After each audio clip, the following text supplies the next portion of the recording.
Assalamualaikum warahmatullahi wabarakatuh. Salam sejahtera, Om Swastiastu, Namo Buddhaya, salam kebajikan. Kami dari kelompok 3 yang beranggotakan saya Richard Lukfieri Pikatera. Saya Vicky Sri Utami. Dan saya Gali Muhammad Suni. Pada kesempatan kali ini, kami akan menjelaskan tentang 3 hal. Yang pertama adalah bantuan hukum dan advokasi. Yang kedua adalah hak asasi manusia. Dan yang ketiga adalah gender, minoritas, dan kelompok rentan. Selamat menyaksikan. Baik, saya akan menjelaskan mengenai bantuan hukum dan advokasi. Sejarah perkembangan bantuan hukum di Indonesia. Yang pertama ada di era pra-kemerdekaan. Pada masa pemerintahan Hindia Belanda, sistem hukum modern Eropa diperkenalkan. Bersamaan dengan itu, muncullah konsep bantuan hukum bagi mereka yang tidak mampu. Konsep ini terdiri dari 2. Yang pertama, konsep pro deo dan pro bono. Pro deo yaitu demi Tuhan, dan pro bono publico atau untuk kepentingan umum. Yang kedua ada era Orde Lama, yaitu tahun 1950 sampai dengan 1960-an. Di sini mulai muncul biro-biro konsultasi hukum di bawah naungan universitas untuk melayani masyarakat. Organisasi profesi pada tahun 1963, para advokat Indonesia berkumpul dalam Seminar Hukum Nasional pertama dan kemudian membentuk Peradin atau Persatuan Advokat Indonesia. Ini menjadi wadah penting bagi praktisi hukum. Kemudian pada era Orde Baru tahun 1970-an, ini adalah titik balik utama. Pada tahun 1970, Adnan Buyung Nasution mendirikan Lembaga Bantuan Hukum atau LBH Jakarta, yang kemudian menjadi Yayasan Lembaga Bantuan Hukum Indonesia atau YLBHI. Selanjutnya, di era reformasi tahun 2011, ini adalah puncak pengakuan negara atas bantuan hukum sebagai hak warga negara, bukan lagi amal, ditandai dengan disahkannya Undang-Undang Nomor 16 Tahun 2011 tentang bantuan hukum. Selanjutnya yaitu mengenai definisi bantuan hukum. Menurut Pasal 1 Undang-Undang Nomor 16 Tahun 2011 tentang bantuan hukum adalah jasa hukum yang diberikan oleh pemberi bantuan hukum secara cuma-cuma kepada penerima bantuan hukum. Kemudian materi selanjutnya yaitu mengenai asas-asas dan tujuan bantuan hukum. Bantuan hukum diselenggarakan berdasarkan asas dan tujuan yang jelas, sebagaimana diatur dalam Undang-Undang Nomor 16 Tahun 2011. Pasal 2 yaitu mengatur mengenai asas-asas. Yang pertama ada asas keadilan, yaitu menjamin bahwa setiap orang, kaya atau miskin, mendapatkan perlakuan yang adil di mata hukum. Kemudian asas yang kedua yaitu persamaan kedudukan di depan hukum, yaitu sesuai dengan prinsip equality before the law. Kemudian yang selanjutnya yaitu asas keterbukaan atau transparansi, yaitu proses pemberian bantuan hukum harus jelas dan dapat diakses informasinya oleh publik. Kemudian asas selanjutnya yaitu ada efisiensi dan efektivitas, yaitu bantuan diberikan tepat sasaran dan tepat guna. Kemudian yang terakhir ada akuntabilitas, yaitu penyelenggaraan bantuan hukum harus dapat dipertanggungjawabkan kepada publik, terutama terkait dengan anggaran negara. Kemudian di pasal 3 yaitu ada tujuan dari bantuan hukum, yaitu menjamin dan memenuhi hak bagi penerima hukum untuk mendapatkan akses keadilan. Selanjutnya yaitu mengenai ruang lingkup bantuan hukum. Bantuan hukum mencakup masalah hukum di ranah perdata, pidana, dan tata usaha negara atau TUN. Layanan terbagi menjadi 2 kategori utama, yaitu yang pertama litigasi. Litigasi ini pendampingan atau pembelaan yang dilakukan di dalam proses pengadilan formal. Yang kedua, non-litigasi, yaitu penyelesaian masalah hukum yang dilakukan di luar proses pengadilan. Selanjutnya, syarat, tata cara, dan standar layanan pemberian bantuan hukum. Syarat-syarat pemberian bantuan hukum yang pertama yaitu mengajukan permohonan secara tertulis yang berisi sekurang-kurangnya mengenai identitas pemohon dan uraian singkat mengenai pokok persoalan yang dimohonkan kepada pemberi bantuan hukum. Kemudian yang kedua, menyerahkan dokumen yang berkenaan dengan perkara. Kemudian yang ketiga, melampirkan surat keterangan miskin dari lurah, kepala desa, atau pejabat yang setingkat di tempat tinggal pemohon bantuan hukum. Tata cara pemberian bantuan hukum. Yang pertama, pemohon bantuan hukum mengajukan permohonan bantuan hukum kepada pemberi bantuan hukum.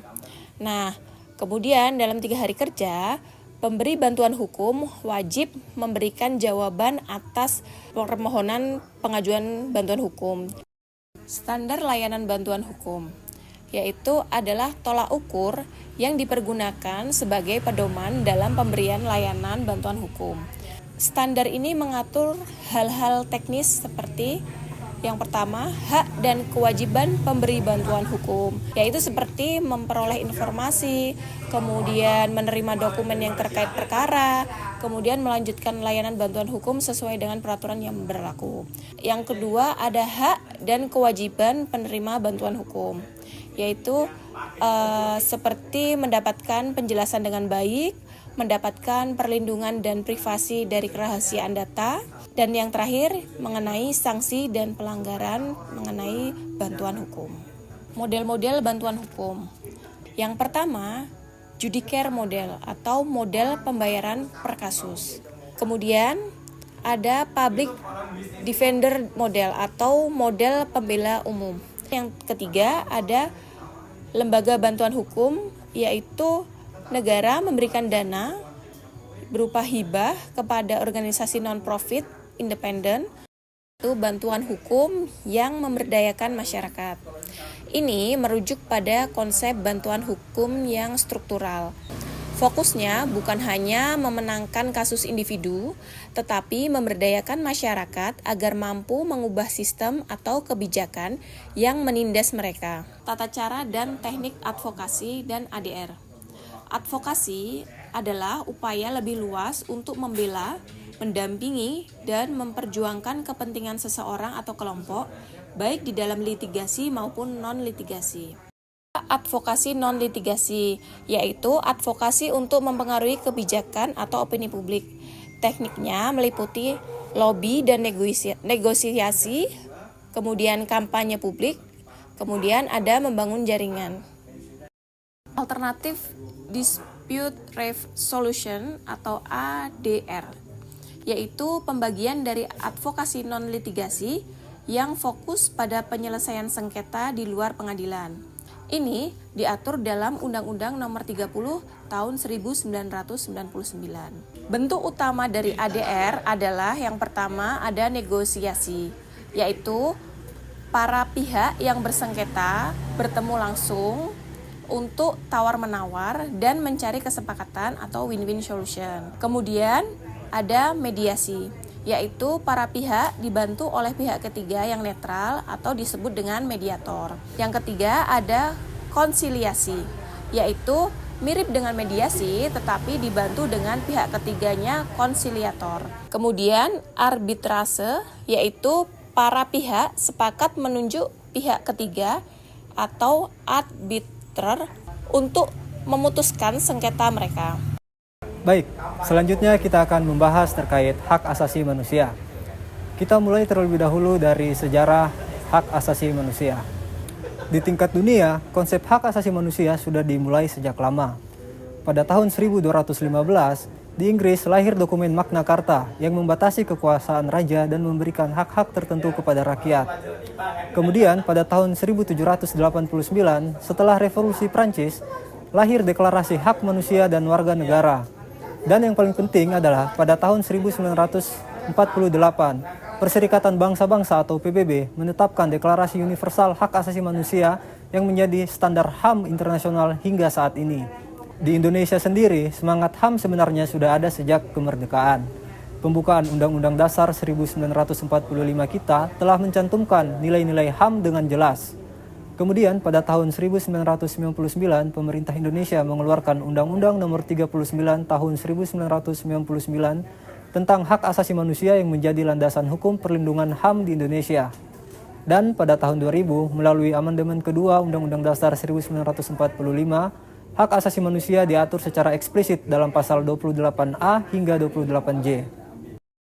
Lantas, apa yang sebenarnya dimaksud dengan hak asasi manusia? Nah, menurut Undang-Undang Nomor 39 Tahun 1999 Pasal 1, hak asasi manusia didefinisikan sebagai seperangkat hak yang melekat pada hakikat keberadaan manusia sebagai makhluk Tuhan yang Maha Esa dan merupakan anugerahnya yang wajib dihormati, dijunjung tinggi, dan dilindungi. Dari definisi ini, kita bisa memahami 3 karakteristik penting dari hak asasi manusia. Yang pertama, hak asasi manusia yang bersifat universal, artinya berlaku untuk semua orang di seluruh dunia.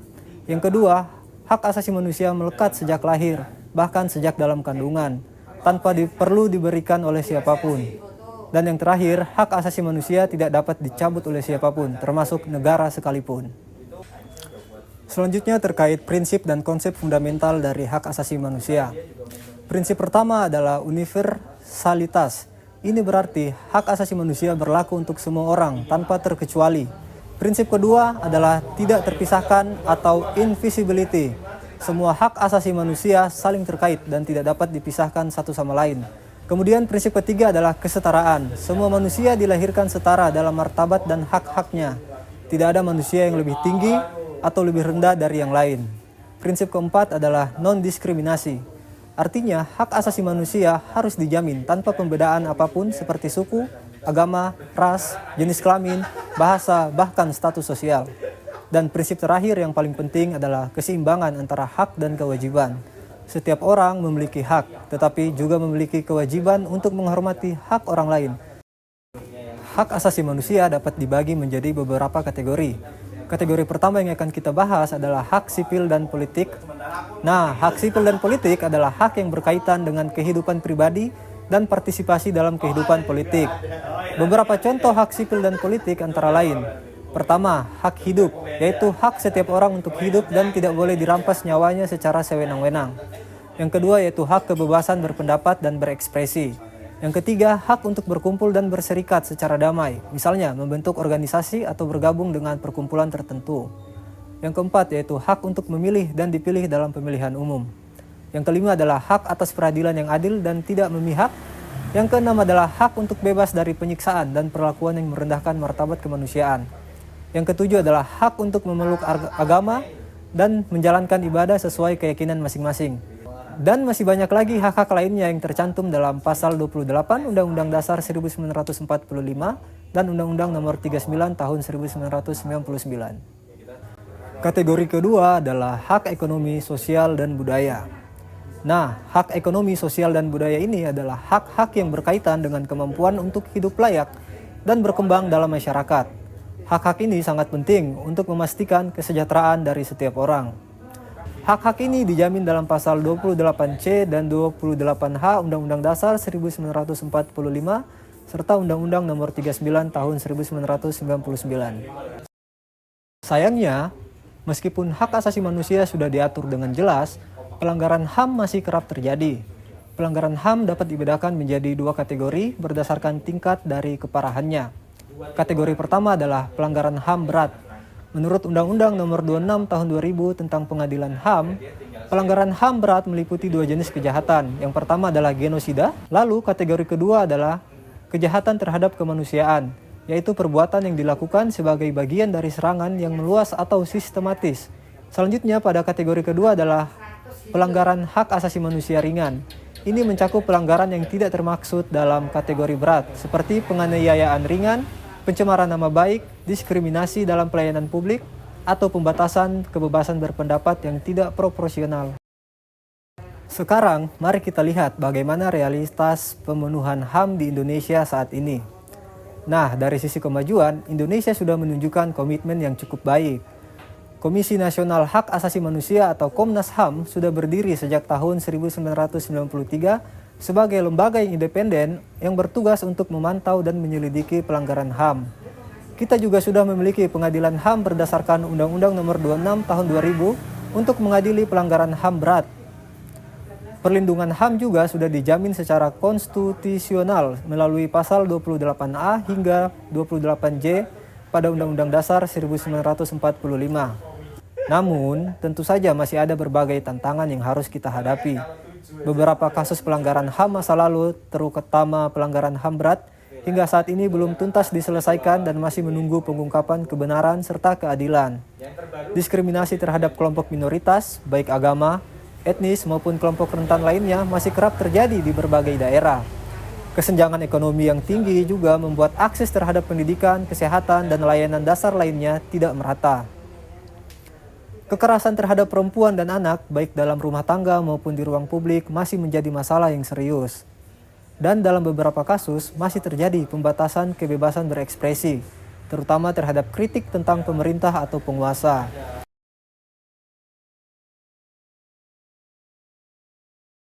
Kita mulai dari dasarnya. Apa sih gender? Gender itu beda sama jenis kelamin biologis. Kalau jenis kelamin itu biologis, laki-laki atau perempuan, gender itu lebih ke label atau konstruksi sosial menurut WHO. Ini soal gimana masyarakat nentuin kita harus berperilaku, berperan, dan punya identitas sebagai cowok atau cewek. Contoh gampangnya seperti anggapan bahwa cewek harus ngurus rumah dan cowok harus kerja cari uang. Itu gender, itu bukan takdir biologis, tapi aturan main sosial yang bisa beda-beda di tiap budaya dan bisa berubah seiring waktu. Ini dasarnya dari konvensi Convention of the Elimination of All Forms of Discrimination Against Women atau disingkat CEDAW, disahkan menjadi hukum nasional melalui Undang-Undang Nomor 7 Tahun 1984. Selanjutnya adalah definisi minoritas. Nah, simpelnya, ini adalah kelompok di masyarakat yang jumlahnya lebih sedikit dibanding populasi mayoritas. Pembedanya bisa macam-macam, contohnya seperti etnis, agama, bahasa, atau budaya. Tapi ini bukan cuma soal angka, ini soal posisi sosial. Seringnya kelompok minoritas ini ngalamin marginalisasi atau kesingkir dalam banyak aspek kehidupan. Selanjutnya adalah definisi kelompok rentan. Nah, ada lagi kelompok rentan. Ini adalah teman-teman kita yang punya hambatan atau risiko lebih besar buat ngalamin masalah dalam memenuhi hak-hak dasarnya. Mereka ini butuh proteksi dan perhatian ekstra dari negara. Ini aturannya ada di UU Hak Asasi Manusia kita, pasal 5 ayat 3. Selanjutnya adalah gender sebagai bagian dari hak asasi manusia. Jadi hubungannya sama HAM apa? Tentu ini sangat berhubungan sekali. Kesetaraan gender itu hak asasi yang fundamental. UUD 1945 kita di pasal 28H udah jamin setiap orang punya hak yang sama, nggak peduli jenis kelaminnya. Plus di Indonesia udah meratifikasi CEDAW yang tadi saya sebutkan, yang ada di UU nomor 7 1984, yang artinya negara kita janji buat hapus segala bentuk diskriminasi terhadap perempuan. Selanjutnya adalah minoritas sebagai bagian dari hak asasi manusia. Sama seperti kaum-kaum minoritas pada umumnya, mereka itu juga dilindungi hak asasi manusia. Mereka punya hak buat menjaga identitas mereka, budaya mereka, bahasa mereka, agama mereka tanpa harus dipaksa jadi kayak mayoritas.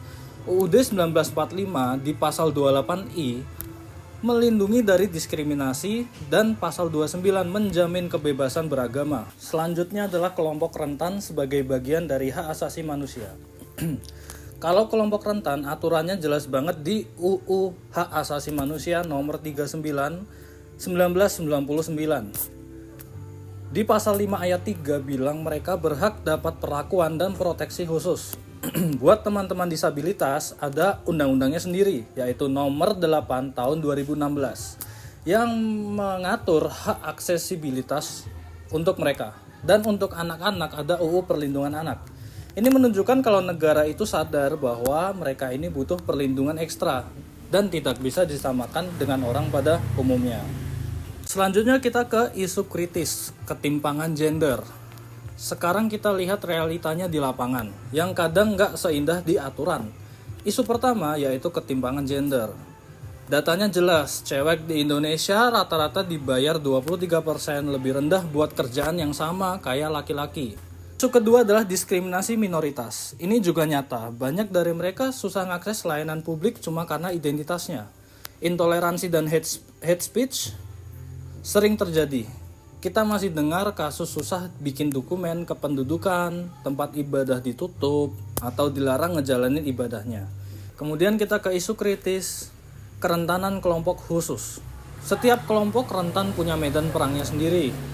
Seperti anak-anak, mereka rentan terkena eksploitasi kerja, pernikahan dini, dan kekerasan. Penyandang disabilitas rentan terhadap akses fasilitas publik yang masih sangat jauh dari layak. Kemudian lansia sering dilupain dan nggak punya jaminan sosial yang cukup. Kemudian masyarakat adat, ini soal hidup dan mati, tanah leluhur mereka kegusur proyek pembangunan yang ngancem budaya mereka.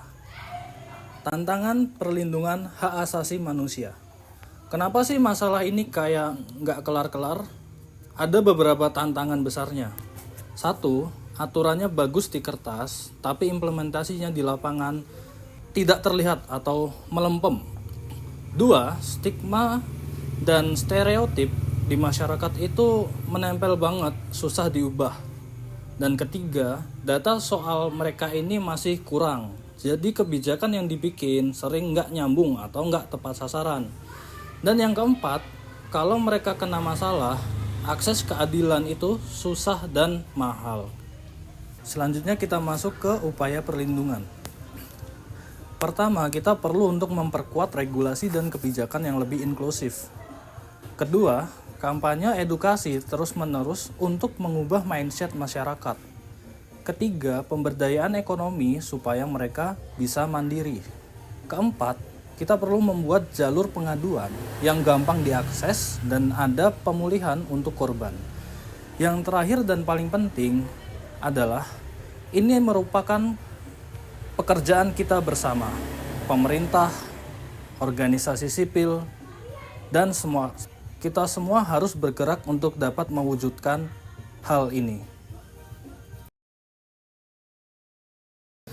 Sekian penjelasan dari kelompok kami, semoga yang kami sampaikan bermanfaat. Terima kasih.